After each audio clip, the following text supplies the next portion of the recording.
Well, the Center for Achieving Future Education is also known as the CAFE. It's a program helping young people and their families with two critical life stages, and the transition from middle school to high school and the transition from high school to college. And here now joining us is Jean Pierre LaCour, who is the program coordinator for BronxWorks and the Center for Achieving Future Education, as well as Rocio Perez, who is a member of the CAFE. And thank you both for coming and sharing with us. Good morning.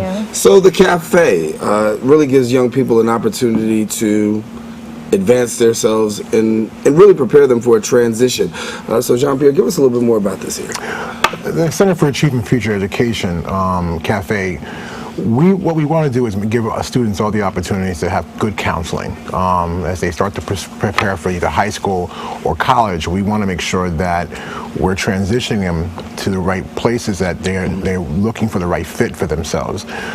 Here in New York City, that, for example, from middle school to high school is a very significant time for them.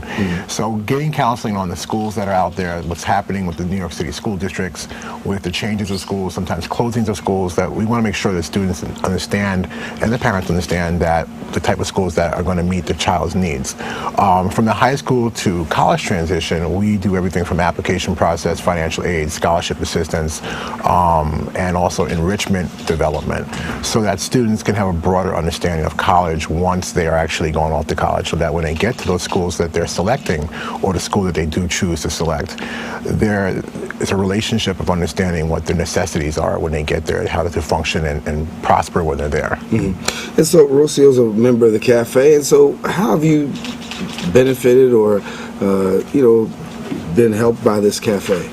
Well, the CAFE office has helped me a lot, especially through college access.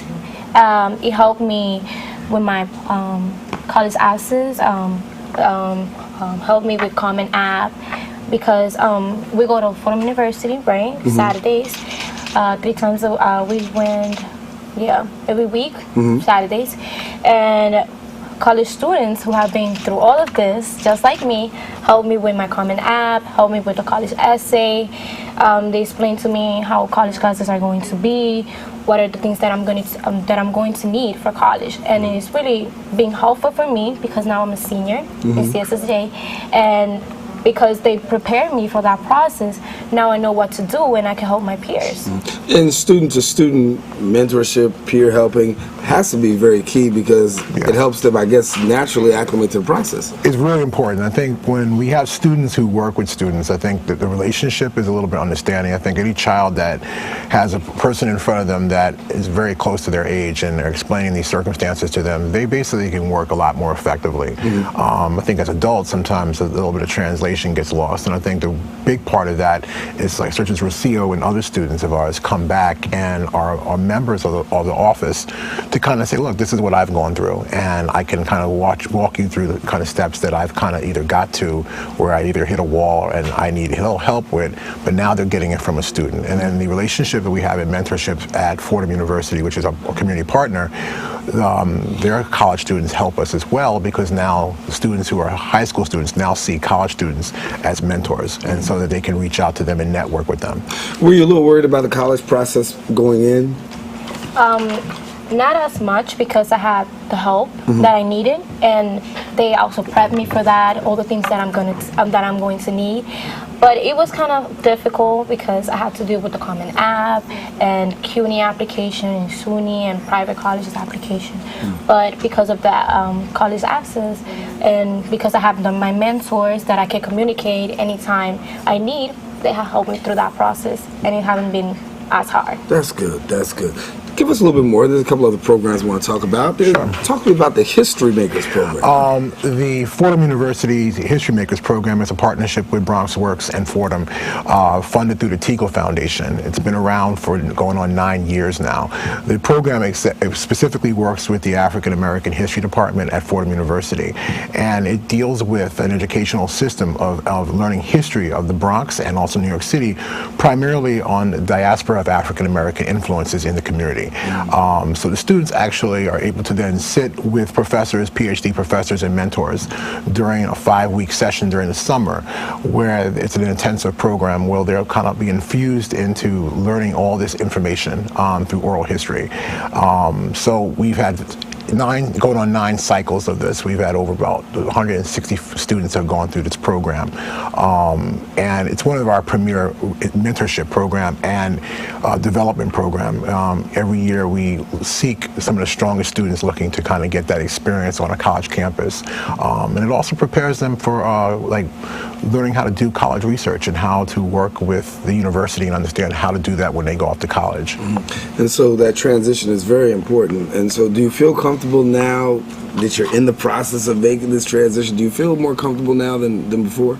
Absolutely, because it's always been because of the program. They prep you and they help you, and it's not an easy process, but it helps you. It's little by little, step by step, and at the end it gets easier, and you kind of understand what is really college is about. Jean Pierre, so for somebody who wants to be a part of this program, they're out there watching here in the Bronx and they're saying, listen, this sounds like a wonderful thing. Who's eligible and what can they do? Our program is free. It's a drop-in program. Students can come into our offices located on the Grand Concourse, register as a student. From 8th grade or even 7th grade, parents can come in. We help students all the way from middle school all the way through college. We actually have students who are GED students as well. So we work through the whole transition of academic support, and we're there to make sure that there's someone there to kind of help facilitate their development through this whole experience. So they can always get in contact with BronxWorks.org, reach into our children and youth programs, and the Center for Achieving Future Education is on our website, and they can send an email, and I will receive that email, and then we'll disperse that amongst our staff to reach out to the potential students that want to come in. If you could give a message right now to students who are watching, and somebody's out there watching and they want to, need some encouragement in this process, and how would you tell them, and what would you tell them about the program to get them to come on in? I would tell them the program is a great experience. They will not regret it. It will actually make it easier for them to prepare themselves for college and the college process. And there will be people there to help you and guide you through the whole way until you get to college. So please, if you need help, please come to BronxWorks. We will help you. Jean Pierre, you got your first commercial going.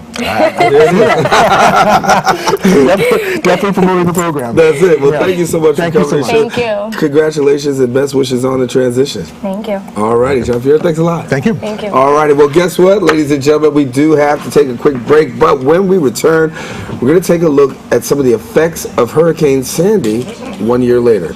That's coming up right after this.